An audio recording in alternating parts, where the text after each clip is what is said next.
Hey, this is Vince. Welcome. Today I'm going to be looking at a book you should definitely know about called Man's Search for Meaning by Viktor Frankl. This is going to be a short summary. I'm going to try to do it in less than 5 minutes. The book is a very rich book that I found hard to summarize because just about every page there's something engaging, something I want to talk about. So as I sat down to put my thoughts in order to make this summary, I found that every time I did, I had a different starting point. But overall, I guess it really comes down to one thing, and that's what I kept coming back to was meaning. I mean, hey, it's in the title, right? What is at the core of human desire or human want? What keeps us going? As a comparison, Sigmund Freud said, it's pleasure. We all really want pleasure. That's what's at our core. If there's some sort of neurosis, some sort of problem, it's because we're having a hard time finding pleasure.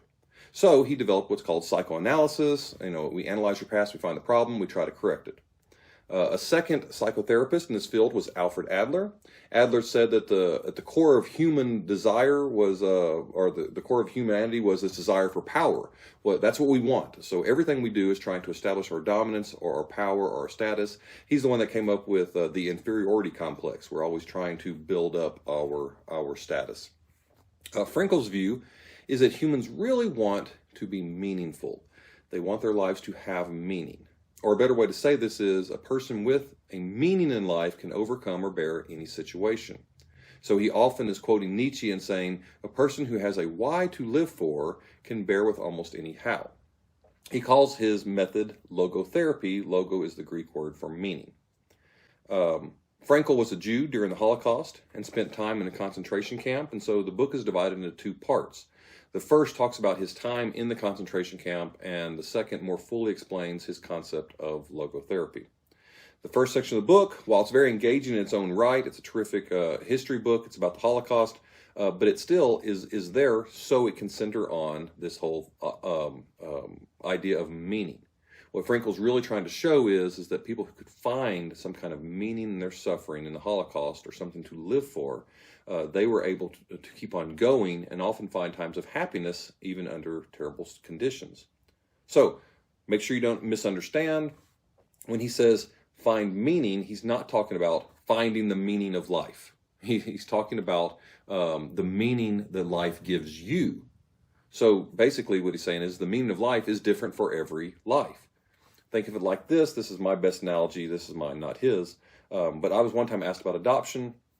A man told me he couldn't see why adoption could help anything because there were so many kids out there that were in need of a family that by adopting one, could you really make a difference? So he's asking, is that really a meaningful thing to do since on a large scale, it really doesn't go anywhere as far as removing the problem from humanity.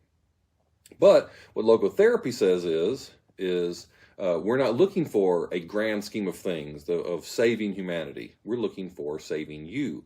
Like once you adopt a child that you previously didn't care about, who didn't even know, who was one out of a million, once you adopt them, you're now connected to that child and you care greatly for them. And you find meaning in that relationship, meaning that wasn't there before. Frankl says there's 3 ways that people find meaning. He says it's to create or do something, to experience something or someone who gives you meaning, and 3 is to find meaning in suffering. And I think a better way to understand these is to look at why somebody is feeling that meaninglessness. So the first way he talks about what he calls the existential vacuum, and this is just people who have that in general today we just have this lack of meaning in life, and the problem gets worse and worse because we develop more and more things and ways to free up our time. Right, and then when we have more free time, we feel even more meaninglessness because we have nothing to do, and so we fill our time with meaningless things to do. That's called the existential vacuum. The existential vacuum generally manifests itself in boredom, and so ways 1 and 2 would be a way out of this, like to find something or someone to live for, or to create something or to do something, to invest yourself in a project. Now remember though, meaning can't be found. So on the outside, we look at these things and go, oh, well, how's that going to help anything? And then, I don't want to go do something like that because that really doesn't matter. But once you start getting involved in something, it starts to matter. And so to overcome the existential vacuum, you have to do just what I said above, and that is to throw yourself into life. Another reason that you could experience meaninglessness is because of suffering. Suffering is a way of consuming us. It becomes all you think about. You can't just get over it by saying, "Oh, some people have it worse than me," or "Oh, I just need to get over my unhappiness, get over my suffering." So what is needed is to find meaning in that suffering.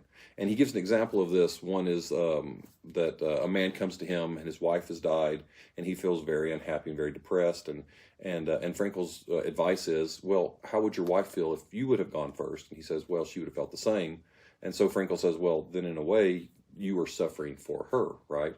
And that seemed to have worked with the man. Anyway, that's it. That's my summary, as quick as I can do it. It's, like I said, it's a very, very dense book, and it's a very easy read. So I suggest this book for you.